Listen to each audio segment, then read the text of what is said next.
Welcome back for the home stretch of the United for Youth International Conference. Yolanda, it is amazing how much wonderful content has been packed into just a few hours over these past 2 days. And this final segment is no exception. I agree with you completely, Susan. There's been so much valuable information and expertise shared, but we're not done yet. We have one more presentation, once again from our collaborator and partner, Boys and Girls Clubs of America. Our final session is entitled From Outputs to Outcomes, Measuring Outcomes Simply and Effectively. This is such an incredibly important topic, and we are fortunate to have two experts who are going to share the best practices from BGCA. Please welcome Omar Guessous, National Director of Research, Evaluation and Insights, and Jason Sumontha, Director of Research and Evaluation. Hello, World Youth Clubs, friends and colleagues. It's so good to be here with you today. Let me share my screen. We will get right in. We are very excited to spend this time with you. I will kick us off and then hand it to my colleague, Jason, shortly. We're going to spend a good amount of time, next 20 minutes, talking about research and data and evidence and evaluation. And want to start off acknowledging that not everybody gets excited when they hear the word data, or when we start to talk about measurement and evaluation. And so, definitely encourage you, if you're up for it, just drop into the chat which number represents you, right? Which one, how do you feel when you hear the word data, or when you think about data in your work at your youth club? I'll keep this on for about 10 more seconds, and then we will get going. This is one of our favorite ways to break the ice, and also to acknowledge and normalize the fact that not everybody is excited about the topic, but also our hope and our vision is that at least over the next 20 minutes that you start to feel a little bit better, more comfortable, more excited, more interested in data. Thank you all for playing along. I see you, Anna, Abby, Chrissy, Rebecca, and others. So what we will do over the next few minutes is we'll spend a little bit of time just about why data matters and why we're having this conversation. And then we're really going to walk through the first 4 of the 5 steps that you see here. What Jason and I wanted to do is really leave you with something concrete and specific and simple, right? Regardless of where your club, your organization is at, to think about how to approach data collection and beginning to measure outcomes for young people and for families. And so we will walk through these 5 steps. But before we get there, just a little second about why. Where we talk a lot about data as both a flashlight and a megaphone, right? A flashlight meaning it's something that helps us shed light into areas we need to grow, areas to improve, right? Data can help us really make decisions about staffing, or about our programming, or about the ways in which we are creating safe spaces for our young people, or how we can better reach out to our families, right? So the data can help us get better while also measuring the impact of our programs, right? And measuring outcomes. In addition to that, data can also help us to amplify and elevate voices, whether it's the voices of young people, because we want to advocate for them. We all do this work because we believe in the future of our young people and the present of our young people, right? And we want to be there with them and for them. Data is a megaphone also because it can help us raise funding, right? And make the case for why the work that we do is important and valuable and impactful, whether we're talking to government officials or funders or families or others. What data is not in our mind is it's not a hammer. And what I mean by that is we don't want to use data to punish people, right? Or to make it look like it's a scary thing, but really something to continually help us get better and to tell our story. So Jason, take us into step 1. Yes. Hello, everyone. It's fantastic to be here among you. So let's say you're convinced you're ready to start your data journey and look at data in a more rigorous fashion. What are some different steps that you can take? How can you start off this journey? What I'd like to say first is a quote from one of the greatest minds of the times, Einstein, who said, "I have no special talents. I am only passionately curious." And I think this illustrates where you should start. Curiosity, right? Is let your curiosity drive you. At a core level, any kind of research, whether it's high level or at a deeper level, is about exploring a curiosity that you or your organization might have. So the first question that you should be asking yourself is, what are you curious about? What do you, for example, need to know? What are your goals or questions that you might have?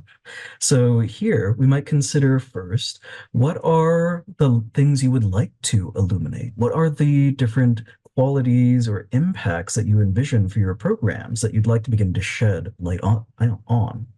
In terms of other questions, you might consider, what impacts are you having on the youth that you serve that you might want to begin to communicate to other people, either as a way of like illustrating the amazing work you're doing, or to begin to maybe draw funding or to communicate this impact to different stakeholders locally within your communities or maybe even beyond? And another question, a last question you might consider, is also how you might leverage or use the data that you want to collect. Based on where your curiosities go, what you or your organization care about, how will you use that information? So once you begin to ponder about where your curiosities lie, you might begin to set more specific goals around a question or a study or a research, something that you want to explore more in depth. When setting these questions, you want to follow what you might have heard before as these SMART criteria, specifically making your goals, your focus, your questions specific, measurable, achievable, relevant, and time-bounded. So for specific goals, you might target only one or a small number of areas. A common pitfall among those that are beginning data collection is that they might collect too much, or their question or focus might be too broad in scope. At the beginning, you want to try to be very specific and start maybe at a smaller pocket of things compared to where you want to end up. This is naturally not a sprint, but a marathon. So you want to keep a consistent pace, and one way of keeping that consistent pace is starting small and being specific. The next thing that you might want to consider is making sure that your goals are something that can actually be quantified. Whatever your focus is it something that can actually be measured or gathered in terms of information? Next is to set achievable goals in terms of maybe realistic timelines or other criteria here. You want something that feels not too pie in the sky, not too ambitious, but something that is within your organization's resources and current capabilities. So what can you achieve in the time span you have and with the resources you currently have? Second, you might consider relevancy. Are your goals and questions relevant to the mission that you have? And then lastly, set a clear time frame around your goals. Know exactly the period that you want to understand and how long or short you want your data collection initiative to be. Next slide, please. So there are some concrete examples you might consider, and these questions here illustrate both focuses as well as questions that you might begin at the start of your journey. One question you might have might be something around leadership, for example. For what percent of your youth maybe volunteer in your communities? This is a type of question that is a descriptive question. It's one that asks, in general, what do our youth look like? What do their outcomes look like? A second question you might have is more of a comparative question. Let's say you want to compare something around academic growth. A question you could ask is, how do youth in our program maybe compare to other youth in terms of their academic achievement in various ways? Though often you might not be comparing with youth outside of your program, but also within your program. For example, you might also ask this question about, how do youth in a certain site or organization compared to another group of youth at another site within your organization? And lastly, you might ask a question that is more evaluative in terms of your programs. Maybe you're centered around well-being, and you might ask a question about how effective your programs are in promoting healthy behaviors. These are initial curiosities that you might have that begin to guide what your data collection efforts might look like. Next slide, please. So, aside from beginning to explore or really put to paper what your curiosities are, you might then begin to design the plan, the roadmap to explore some of those questions that you or your organization have. So, in terms of setting out your plan, you should answer the what, how, when, and who questions that are core and relevant to that plan. So first off, what data do you need to get to answer your questions? You have a question, you have a curiosity, you have something that you're driven to discover. Now, what do you need to answer that? What do you need to tell the story of that question? Consider what data you need to gather. Second is the how question. Once you know what you need, how will you get what you need? Will you collect this information either in person, online, through a survey, through an observation? This is where you might begin through thinking through your method of collection. How will you get that information? Next is when. When will data collection start? When will data collection end? How often will you be collecting it? Will you collect it at the start of a school year, at the end of a school year? Will you collect it only once a year, twice a year? Begin to think through these timeline considerations. And then lastly, think very carefully then about how you divide these roles within your organization. Who will be taking on various tasks in terms of collecting, analyzing, and reporting the results of the data? And how can you begin to support these people in these roles or in these initiatives? All right, passing it back to you. Oh, no, never mind. Sorry, not passing it back to you, Omar. Continuing on, here are some examples of what data collection can possibly look like in your roadmap. You might collect data through a survey, through a learning check, or through a listening session or focus group. So I'll run through some 3 examples of these really quickly, starting with a survey. Next slide, please. So in terms of asking a question about leadership, you might use a survey to begin to collect information about that. Surveys typically are more intensive. They have a list of many different questions that you might be asking, let's say 15 or more, and they all are responded in terms of some kind of a scale, a range of responses that you give youth the ability to respond to, agree, disagree, true or not true, things like that. Next slide, please. Other ways to collect data can also be what we call a pulse or learning check, which is very much similar to a survey, but are shorter and more frequent. Where an extensive or longer survey, you might collect a lot of data once a year and have this be something that is built into an annual type of thing. But a pulse or learning check is meant to be quick, shorter, and more frequent. Similar to a survey, you're asking questions about youth, however, in a more rapid or agile turnaround. Next slide, please. Yep, and for Omar, he says that this might be a question of the day type of format. And finally, another example of data collection could be something that's more qualitative or is more about telling a story, telling their stories.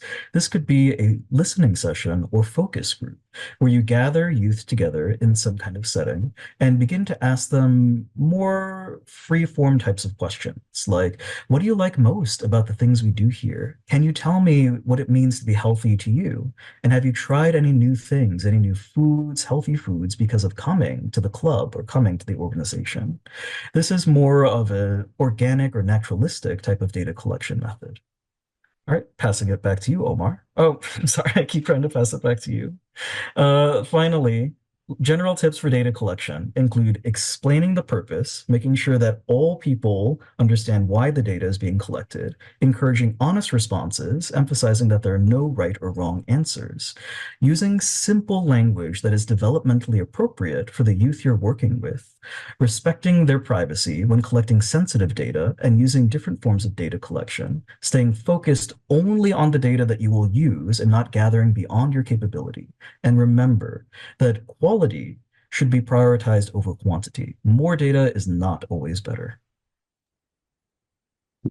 Thank you, Jason, and thank you for emphasizing that the need to really only focus on the data you'll use. I'll be honest, one of the early mistakes I made as a evaluator researcher early in my career was collecting too much data, right? Going overboard and then finding myself only using 1/4 of it. And part of what I've come to is that it's irresponsible of me, right, to take time from staff, from young people, from families to ask questions if I'm not going to make use of it, if I'm not going to do something about it. So we talked about step 1 and 2, right? Identify your questions, make your plan, your data plan. And so now we want to talk about step 3, which maybe feel like the most intimidating step, which is about analysis. How do you start to make sense of the data? Truthfully, for each of these steps, we could spend 2 hours going much deeper, right? And particularly for this step, because here there are lots of things that can go into it. You know, what software do you use? You know, how do you do this in a simple way or more complex way or whatnot? What we want to do is just offer some simple entry points, at least, in thinking about how you start to summarize the data, right? And the most basic and accessible one is around counting, right? Which we should not, but can be incredibly powerful and meaningful, right? To simply be able to report, hey, we offered this program and we had this many young people start it and we had this many young people finish it, right? Or we had this many young people attend at least 50% of the sessions. That can be important because those may be the young people for whom we may see better outcomes or more learning, right? We can then start to turn that into something like a percentage, right? What percentage of our young people actually completed a program? What percentage of our young people, going back to the leadership example, right, volunteer regularly? And then we can start to think about setting a goal around that. What percentage of young people are getting passing their grade or getting a grade that is considered on level given their age and where they're at? Then you can start to look at how does this move or change or not over time, right? We've seen increases or decreases in participation in a program, for example. If we started to, let's say, once a week, every Friday, we do a question, right, using the pulse check idea.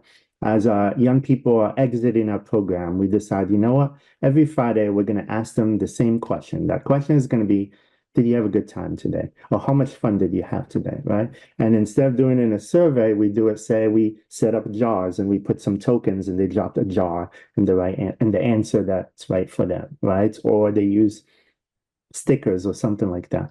Well, if we do that 4 weeks in a row, we can start to see, well, how our young people are rating their fun at the program. How is that changing over time, right? And again, we can start to set goals and we can also start to share that with our staff and with our young people.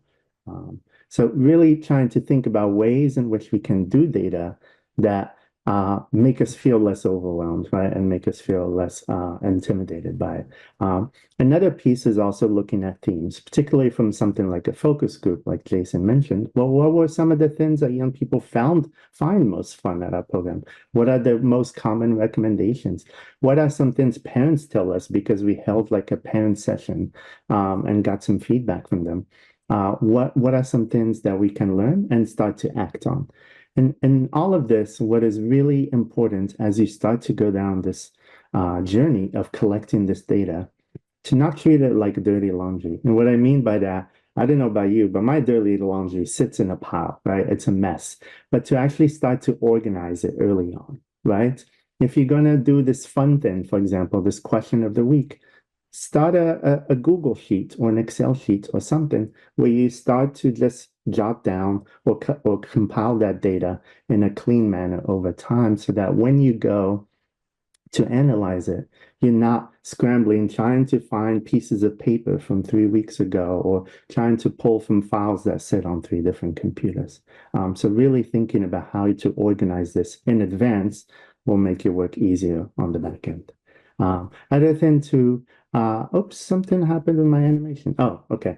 Other thing to consider is how you use data visuals to communicate, right? What you're learning and what you're finding. Visuals can be incredibly powerful, regardless of what where you are in the world, as a way to simply and quickly let people know what you are learning, what you are seeing. And what I want to do is just offer you 5 examples, right? And we will, when you receive this deck, we also have some links to some resources. One of them is around the resource on different ways to visualize data. And I'll provide an example at the bottom of the screen for each one, right? One is it can just be words and numbers, right? Literally, right? As you see here, we just have a simple statement, 4 simple statements, and a number that represents the percentage, in this case, of our club members who said, who agreed that they tried to help people in need, for example, right? Another thing you can do is quotes. Quotes can be a really powerful way to bring data life, to speak to the heart, really, so that the work never quite feels like it's just a number, because it's not. These are lives and people behind every piece of data, and a way to also elevate the voices of the young people and families you work with, right? So you see a couple of examples here, how you can insert quotes along the way to illustrate a point you're making. Another is pie charts. Pie charts are helpful, right? The idea is it's a circle that's sliced into different slices, right? Like a pie, or like a tart, or whatever else you might have that's shaped like a circle. And the idea is to show how, out of the whole group, how that group is spread around a specific question, right? Here, for example, you see a question of how many or what percentage of our members plan to continue going to school after high school, right? So you can see the spread there. Another one is to use bar charts. This is probably one of the most common ways of representing data. And you can get very creative with colors here, for example, right? In this example, we have 3 colors to represent 3 different themes, right? Or 3 different areas that we focused on. You can use it to just present numbers, or also to do comparisons, right? If, let's say, you wanted to, because of what you're seeing in your program, to show differences between boys and girls around something, or to show differences or similarities between young people and older young people, you can use bar graphs to illustrate that. And fifth and last one is line graphs. And line graphs are really best if you're looking at something over time, right? So if you take the example I gave earlier of, we're going to measure fun 4 weeks in a row, we can then plot this, right? We can put it in Excel or Google Sheets or something like that, and create a line graph so we can see how it changes or not from point 1 to 2 to 3 to 4, right? And that's what line graphs are best at doing. So hopefully this is a helpful way to start to think about how you utilize the data, but also how you start to communicate the data to your different audiences. Now, like we said earlier, encourage you not to collect data if you're not going to use it, right? And part of that means closing the loop, right? And there's different ways to think about closing the loop. One is to just look back at the end. Well, what are we using? What did we find helpful? What did we not find helpful? You're never going to get 100% right the first time. And so there may be things that you find you need to modify because young people didn't quite understand what you were trying to ask, or you ended up not being particularly helpful. If it's not helpful, do away with it, right? The less, the merrier, actually. Others to engage your staff, your young people, even your families in making meaning of data. What do I mean by that? For example, if you summarize, let's say, just 4 or 5 pieces of data, you can bring a group of staff together and share it with all of them and have conversation about what does it mean. What does it mean when 50% of our young people tell us they have a hard time getting along with other kids in the program? What does it mean when 80% of our parents say they love what we do, but only 20% say they really understand what we do, right? To really start to have some conversation about what we do about it. And along the way, to celebrate the successes, right? Celebrate the wins, because the other beautiful thing about data is it allows you to really see where there's great things happening, and then to be very open and transparent about the areas we have challenges. Those are the opportunities for us to get better, to set some goals, because that's what youth development is all about, right? Is how we continually improve so we can meet the needs and the interests of our young people. And then last, using data visuals, using other things, show how things are going, right? Sticking with that fun example, right? If I am in my program, I'm measuring how our young people are having fun once a week over time. I'm actually going to display that somewhere near the entrance or the exit, so that our young people can also see that we're using their data, that we truly care about their voice, and parents can even see like, oh wow, this is what's happening here, and we can be very open, and we create community like that through data because we have a shared goal of getting better. On that note, and this is where we start to wind down and wrap up. We have a few resources here for you that will be dropped. This whole deck will be dropped in the chat shortly. There it is. We also have a handout. Jason, I'm realizing I was going to hand it off to you, but I'll just keep going for time's sake. We also sharing something where we call a pulse checks guide. This is from Boys and Girls Clubs. You're welcome to use anything from there. It's just examples of ways in which we approach some of the more simple and quick and along the way kind of data collection, using things like polls, using things like focus groups and listening sessions, and you'll find in there some sample questions and so on. On the screen are some resources that we find to be really helpful starting points from other places outside of World Youth Clubs and outside of Boys and Girls Clubs. Thank you all so very much for your time. We hope this was helpful. Jason, any final words? Yeah, I guess just last thing to say is that data is a story, and at a basic level, it's being able to tell the story of your organization, your staff, your leaders, and your youth. So hopefully these resources help you begin to discover tools and develop skills that help you tell that story. And hopefully somewhere along the way, you are now feeling more like a number 4 or maybe even a number 1 on this. Thank you all.